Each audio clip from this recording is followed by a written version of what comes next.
Welcome back for section 20, where we will kick off a review of the automated commercial environment, also known as ACE. As you'll see in a moment, ACE is really quite important, really vital to the overall import process into the U.S. The automated commercial environment, ACE, is the U.S. version of what's called a single window trade platform through which all import-export government activities are executed with the trade community. To give an idea of what ACE really is, we'll have a look at the second bullet and say that prior to ACE, many government agencies use their own electronic platforms to communicate with the trade community, or more appropriately, they had manual requirements. Right there, we can see that ACE runs the whole import-export environment with the trade community and multiple government agencies. Last bullet, the automated commercial environment replaces what was called the automated commercial system, ACS, which was the prior electronic connectivity the government offered, but certainly not as a single window. That's just a little bit of a history lesson there.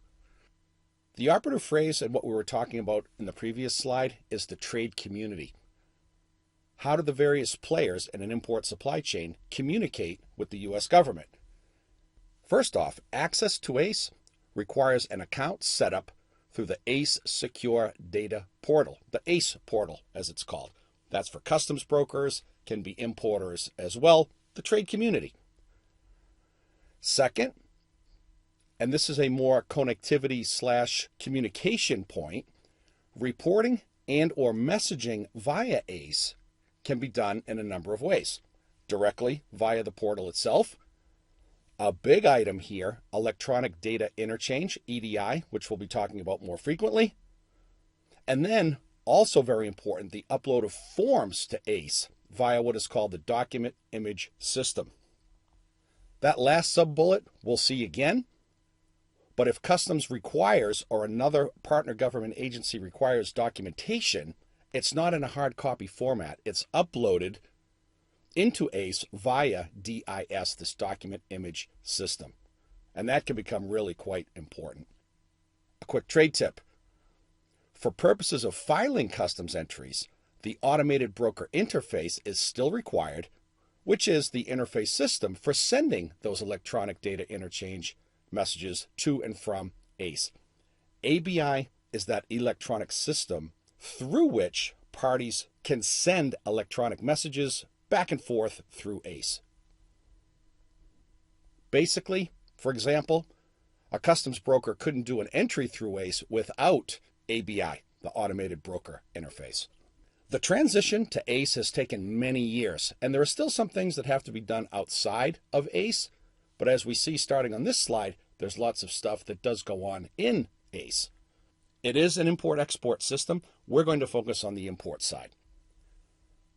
On that import side, ACE allows for multiple activities to be conducted. Entry summary transmission, the big one for our purposes, the preparation and submission of a customs entry. Remote location filing, where filers can submit entries through ACE from virtually anywhere in the country. They don't have to be in the port of entry. Any post-summary corrections. And the next three sub-bullets should ring familiar because we talked about these types of entries previously. Warehouse entries and withdrawals are done through ACE, as is temporary importation under bond and foreign trade zone entries. Continuing on, more terminology we should recognize, activities that can be taken care of through ACE, AD and CVD case management, that's anti-dumping and countervailing duty case management. Quota, as we spoke of on goods like textiles and steel and such. Liquidation of entries, which we will actually be discussing in an upcoming section. Reconciliation of all entries. And a great feature that we'll see a little bit about in just a moment, but a report writing capability through ACE for customs brokers, for importers, etc. This is a good visual portrayal of how ACE works, and we'll note in the lower right-hand corner, its source is found on www.cbp.gov. How ACE works. Really, the best way to follow is how it's structured. starting with number 1 in the upper left-hand corner, down to number 2, lower left, moving to the right, 3, and then back around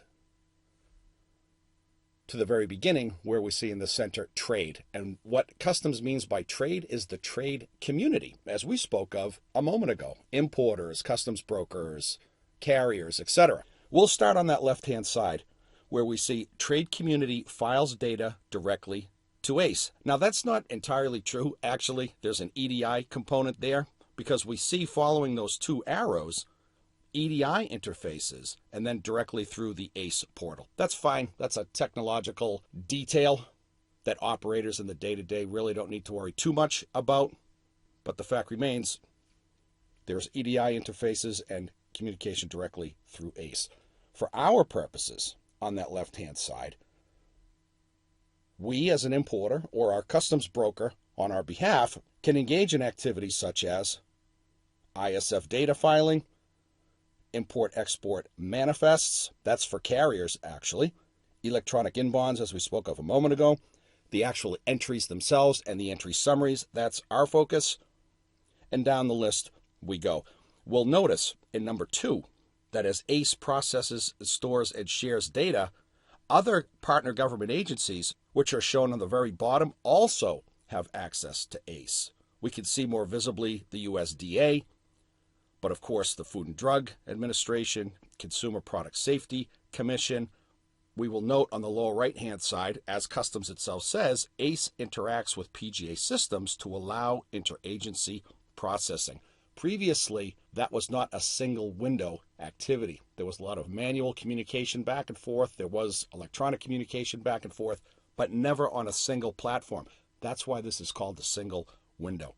Number 3, ACE sends responses to trade as needed, hopefully the approval of a released customs entry. And then up on the right, we see that report writing capability that we spoke of just a bit ago. Once again, a good visual portrayal of how ACE works. This is a nice slide also found on cbp.gov because it shows the methods for submitting required information to ACE. 2 columns towards the right of the slide. First, we see ACE via EDI interfaces, electronic data interchange, and then the ACE portal. EDI has an important role to play here because there are so many different third parties, so many different players in the trade using different systems and such, that there has to be a standardized electronic method through which parties can communicate to and from ACE, sending back and forth these electronic messages. That's done through EDI. Where there's a check in one column, that's how the communication takes place. If it's in both, it can be done both ways. Some examples. Importer security filing data, that ISF 10+2, can be done via both. Import, air, ocean, or rail manifest, typically from carriers, but also under certain circumstances from a forwarder. That's done through EDI. Moving down, most important for us, file and entry summary. That's ACE via EDI, usually done by a customs broker, but can also be executed by an importer as a self-filer. And we continue on down the list. A couple of important ones to point out. Submit supporting documents for release. Maybe Customs is asking for copies of commercial invoices, of packing lists, of an ocean bill of lading. That's that document image system, DIS, that we spoke of. No more hard copy documentation back and forth to Customs. Those are important distinctions to be made. Submit supporting documents for the entry summary as well, and a response to request for documents. Let's just remember that ACE is that single window platform for exchanging messages back and forth between USCBP, partner government agencies, and the trade community, basically. There is no importing into the United States, let's say, without ACE. We wanted to throw in a real-world example here because ACE, as a very complex system, has had its challenges over the years. It certainly works and is getting better all the time, but the trade community needs a way to receive updates, not just about updates on if ACE is down or gaining an update, actual changes and enhancements to the system too. there is a notification system called Cargo Systems Messaging Service, CSMS.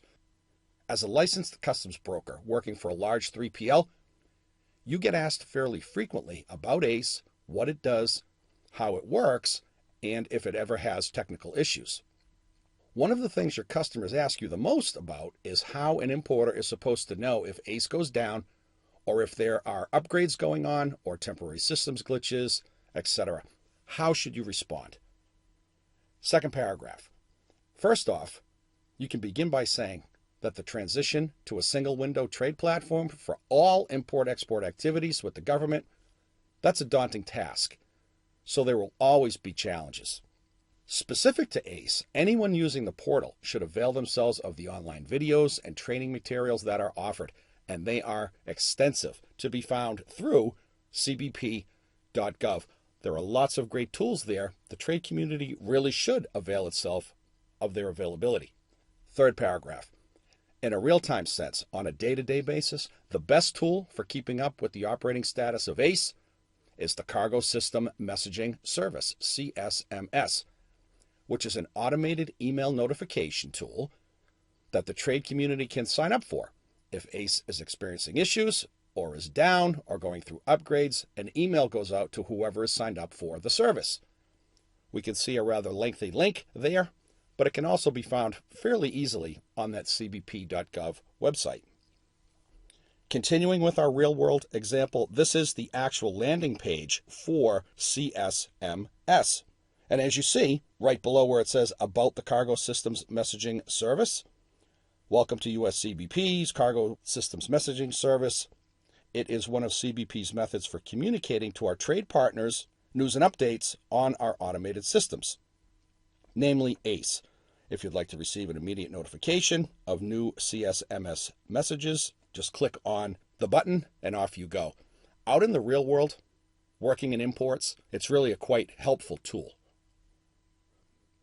Let's stop here because we're going to pick up on a very critical topic when we return, an introduction to 19 CFR, that code of federal regulations where all of the import regs are found. Scintillating material. Be sure to come back soon.